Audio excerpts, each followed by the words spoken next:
Hello दोस्तों, आज के इस वीडियो में हम कक्षा 9वीं त्रैमासिक परीक्षा पेपर 2022-23 विषय संस्कृत का रियल पेपर देखने वाले हैं। सभी प्रश्नों के साथ साथ इनके आपको आंसर भी बताए जाएंगे, तो वीडियो के साथ अंत तक बने रहिए। और चैनल पर नए हैं तो प्लीज़ चैनल को सब्सक्राइब कीजिए इसी तरह की वीडियोस पाने के लिए।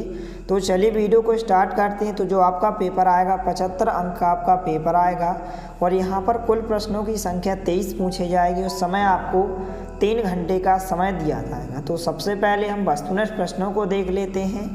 पहला प्रश्न है, उचित विकल्पम चित्वा लिखित। सही विकल्प का चयन कीजिए। का नंबर का प्रश्न है इस प्रकार से, अहम दीर्घम कथाम प्रति इत्यस्मिन् वाक्ये। यहाँ पर आपको बताना है कि विशेष पदम किम। तो यहाँ पर 4 ऑप्शन दिए गए हैं, तो इसका जो आंसर होगा दूसरे नंबर का ऑप्शन, इसका राइट आंसर होगा दीर्घम। इसके बाद खा नंबर का प्रश्न है, विद्या या अभ्यास इत्यस्य पदस्य समस्त पदम भवति। तो 4 ऑप्शन दिए गए हैं, इसका जो राइट आंसर होगा दूसरे नंबर का ऑप्शन विद्या अभ्यास है। इसके बाद गा नंबर का प्रश्न है, अध सोमवासरः अस्ति इत्यस्मिन् वाक्येन अवयवम अस्ति। तो 4 ऑप्शन दिए गए हैं, इसका जो राइट आंसर होगा दूसरे नंबर का ऑप्शन अध, इसका राइट आंसर होगा। घा नंबर का प्रश्न है, रूप प्रसिद्ध न इत्यस्मिन् पदे विशेष पदम अस्ति। तो इसका जो राइट आंसर होगा पहले नंबर का ऑप्शन रूपम, इसका राइट आंसर होगा।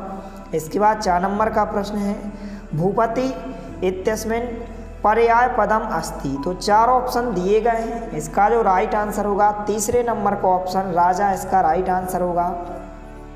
इसके बाद चौथा प्रश्न है, गम प्लस कितन इत्यस्य पदम भवति। तो इसका जो आंसर होगा पहले नंबर का ऑप्शन गति है, इसका राइट आंसर होगा। इसके बाद प्रश्नांक 2 है, प्रदत्त विकल्पम। इस प्रकार से क्वेश्चन पूछा गया है, प्रदत्त विकल्प है रिक्त स्थानानि पूर्यत। रिक्त स्थानों की पूर्ति कीजिए, इस प्रकार से आपको विकल्प दिए गए हैं। तो यहाँ पर पहला खाली स्थान है जनः बहिः आगच्छति। इस प्रकार से यहाँ पर आपको ऑप्शन दिए जाएंगे। तो पहले का जो आंसर होगा ग्रामात हो जाएगा। तो पहले खाली स्थान में आपको क्या लिखना है, इस आंसर को लिखना है ग्रामात को, यहाँ पर ऊपर दिया गया है। दूसरा खाली स्थान है नदः निस्सरन्ति। तो यहाँ पर इसका जो आंसर होगा पर्वतात, इसका आंसर होगा दूसरे खाली स्थान का पर्वतात होगा। इसके बाद तीसरा खाली स्थान है खाली स्थान पत्राणि पतन्ति। तो इसका जो आंसर होगा वृक्षा पत्राणि पतन्ति। इस प्रकार से वृक्षा जो है तीसरे खाली स्थान का आंसर होगा। इसके बाद चौथा है बालकः खाली स्थान बिभेति। तो बालकः जो है सिंहात बिभेति, यहाँ पर सिंहात हो जाएगा। पांचवा है ईश्वरः त्रायते। तो इसका जो आंसर हो जाएगा क्लेशात, इसका राइट आंसर होगा। इस प्रकार से आंसर दिया गया है क्लेशात, पांचवें का आंसर होगा। इसके बाद जो लास्ट है प्रभु भक्तम निवास्यति। तो इसका आंसर प्रापात हो जाएगा। तो इस प्रकार से सभी रिक्त स्थान के आंसर हो जाएंगे, इनको आप अच्छे से नोट करें। इसके बाद यहाँ पर प्रश्नांक 3 है, युग्म मेलनम करोतु। सही जोड़ियाँ बनाइए। पहला है का नंबर का, यहाँ पर 2 स्तंभ दिए गए हैं का और खा। पहला क्वेश्चन है कुल क्रमागत है। तो इसका आंसर क्या हो जाएगा, इसको आपको कल्प तरूहे से मिलाना है, इस प्रकार से। दूसरा है दानवीर है। तो इसका आंसर क्या हो जाएगा जीमोत वाहन है। इसके बाद हितेश भी, इसका जो आंसर मिलाना है आपको मंत्र भी से।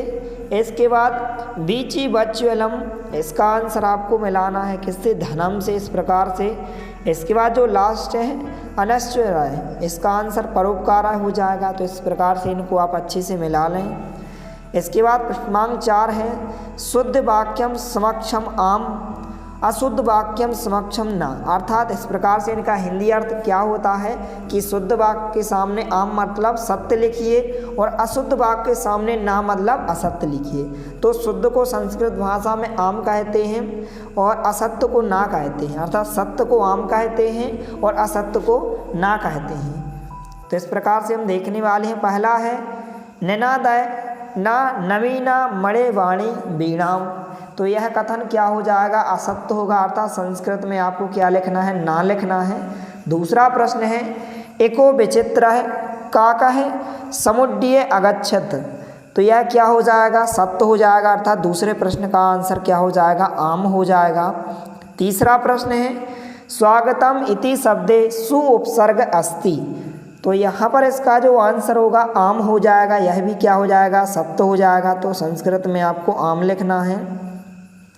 इसके बाद चौथा प्रश्न है गतवान इति शब्द है उपसर्ग युक्त अस्ति, तो इसका जो आंसर होगा ना हो जाएगा, यह कथन असत्य होगा। तो संस्कृत में आपको आंसर में ना लिखना है। पांचवा है सुभद्रम पदे अवयवी भाव समास वर्तते, तो यह क्या हो जाएगा, आम हो जाएगा, अर्थात सत्य हो जाएगा। तो इस प्रकार से इनको भी आप अच्छे से तैयार करें। इसके बाद प्रश्नांक 5 है एक पदेन उत्तरम लिखित, एक पद में उत्तर पूछे गए हैं, 5 अंक में प्रत्येक क्वेश्चन 1 अंक का है, इसलिए आपको अच्छे से तैयार करना है। तो पहला है माता काम आदि शब्द, तो इसका आंसर क्या हो जाएगा, पुत्रीम हो जाएगा। पहले प्रश्न का आंसर आपको ध्यान रखना है, क्या होगा, पुत्रीम होगा। दूसरा है स्वर्ण का क्या है, कान अखादत, तो इसका आंसर क्या हो जाएगा, तल्डू लान हो जाएगा। इस प्रकार से आंसर में आपको क्या लिखना है, तल्डू लान, इस प्रकार से आंसर होगा। इसके बाद जो नेक्स्ट क्वेश्चन है, तीसरा क्वेश्चन संसारे अस्मिन का है अनस्वर है भवती, तो तीसरे का आंसर परोपकार होगा। तो तीसरे प्रश्न में आपको आंसर में क्या लिखना है, परोपकार है, इस प्रकार से परोपकार है आंसर होगा। इसके बाद जो चौथा प्रश्न है मल्लिका पूजार्थ सखी भी सह कुत्र गच्छेतस्मिन्, तो इसका आंसर क्या हो जाएगा, काशी विश्वनाथ मंदिरम। चौथे प्रश्न का आंसर क्या होगा, काशी, इस प्रकार से काशी लिखना है। इसके बाद यहाँ पर विश्वनाथ लिखना है और मंदिरम लिखना है, तो मंदिरम इस प्रकार से लिखा जाता है, काशी विश्वनाथ मंदिरम, तो इस प्रकार से चौथे प्रश्न का आंसर होगा। इसके बाद यहाँ पर पांचवा प्रश्न है कवि है का संबोधयति, तो कवि क्या संबोधयति, वाणी। पांचवें प्रश्न का आंसर क्या होगा, वाणी होगा। तो इस प्रकार से इन प्रश्नों को आपको अच्छे से तैयार कर लेना है। इसके बाद प्रश्नांक 6 में इस प्रकार से क्वेश्चन पूछे गए हैं एकस्य प्रश्न उत्तरम लिखित अथो लिखे प्रश्नयो एकस्य प्रश्न, 2 प्रश्नों में से आपको कोई भी एक प्रश्न का उत्तर बताना है। तो इन सभी प्रश्नों के आंसर आपको नेक्स्ट पार्ट में उपलब्ध कराए जाएंगे, इसलिए आप हमारे चैनल को सब्सक्राइब कीजिए ताकि जब भी हम कोई भी वीडियो को अपलोड करें तो उसकी नोटिफिकेशन आप तक सबसे पहले पहुँचे। तो सबसे पहले इसके बाद जो है प्रश्नांक 7 है अधोलिखित प्रश्नयो एकस्य प्रश्न उत्तरम संस्कृत भाषा में लिखना है आपको। इसके बाद यहाँ पर 9वां क्वेश्चन पूछा गया है, इस प्रकार से इसको आप अच्छे से नोट करें। इसके बाद 10वां क्वेश्चन अधोलिखित वाक्यासु स्थूल पदानि कस्मिनि प्रकृत्यानि, इस प्रकार से क्वेश्चन पूछा गया है। क्वेश्चन नंबर 11 में आपको अधोलिखित द्वय शब्दों शब्द रूपाणी निर्देश अनुसार यहाँ पर इनके बदलना है। राम की द्वितीय विभक्ति, बाल की चतुर्थी विभक्ति, रवि की प्रथमा विभक्ति और हरि की पंचमी विभक्ति। इसके बाद प्रश्नांक 12 है अधोलिखितेषु वाक्यासु स्थूल पदानि कृत्य प्रश्न निर्माणम कुरुत, इस प्रकार से प्रश्न का निर्माण करना है। इसके बाद प्रश्नांक 13 है अधोलिखितेषु पंच अशुद्ध कारक वाक्यायाम शुद्ध करणीय, यहाँ पर आपको अशुद्ध वाक्य दिए गए हैं 6 वाक्य, इनमें से आपको कोई भी 5 वाक्य शुद्ध करके लिखना है। इसके बाद यहाँ पर प्रश्नांक 17 में भी इस प्रकार से आपतित गद्यांश पूछा गया है 3 अंक में। तो यहाँ पर 5-6 गद्यांश पूछे जाते हैं, इस प्रकार से गद्यांश को पढ़कर आपको नीचे दिए गए प्रश्नों के उत्तर बताना होता है। तो इस प्रकार से गद्यांश को अच्छे से पढ़ लेना है।